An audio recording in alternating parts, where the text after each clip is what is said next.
Hey everybody, it's Will at VIP Mortgage, and it's time for your local lender update. Rates have stayed basically the same over the last week, and we're seeing a little bit of up and down. What is happening is we're trying to break out of the trading range we've been in, right? Trading range is bond prices going up and down inside an average price over a period of time, 60, 90, 120 days.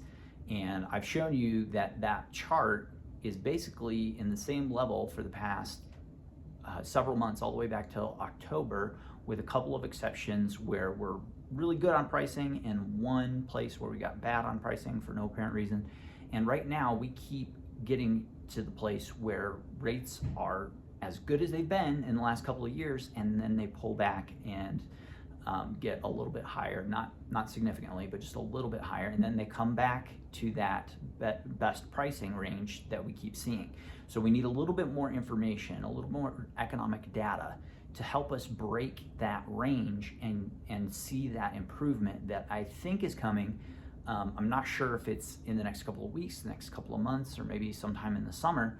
And this week could be very volatile because we're getting the next PCE inflation report. PCE is the one that the Fed really watches. CPE is the inflation report that gets all the headlines and you see all the news stories about, but the inflation reading we're getting this week is the one that matters more. And the expectations for that are that we're going to see a little tick up in inflation. If that inflation report comes in flat or maybe a little bit of an improvement, that could help us get to a new trading range for better pricing on interest rates. The other big factor coming up that could affect it is GDP numbers for the first quarter. That estimate has ranged all over the place. We've seen estimates swing 6% in the last few weeks, from a positive reading to a negative reading, and some people are estimating that it's actually going to be at 0 for the first quarter. So that's going to be coming out in the first part of April. And the other thing happening in the first part of April is the tariffs you've been hearing about. The administration has announced that they're going to do reciprocal tariffs on every country that it is tariffing our goods. Keep in mind that if they put all of those in place, that's only 11% of the economy. It's not a majority of what we do. And if you take trade as a percentage of GDP, it's an even smaller number. So the big thing here is that we've never done it before. So what should expectations be? We don't really know.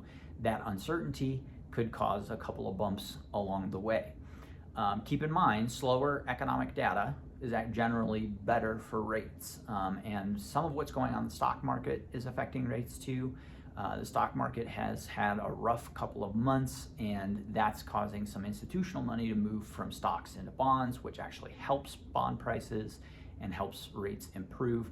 And the other thing that's happening is that countries around the world are playing with their interest rates, and that puts pressure on our bond market as well. So there's a lot of factors going on, but I think overall, what the patterns that we're seeing and the information we expect is indicating that we should see an improvement in rates.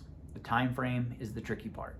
So we'll keep you informed as that stuff evolves. Of course, we'll let you know what happens with inflation later this week, and we'll keep a close eye on that April 2nd deadline for the tariffs and what actually happens there, whether it's a negotiation, whether it's a tactic, or whether it actually goes fully into effect. Also this week, I'm including a graphic for you about letting the house help you save money. A lot of folks want to hesitate either for rates to come down or to save more money to buy a house. The problem is that, generally speaking, homes go up in price faster than the vast majority of people can save money.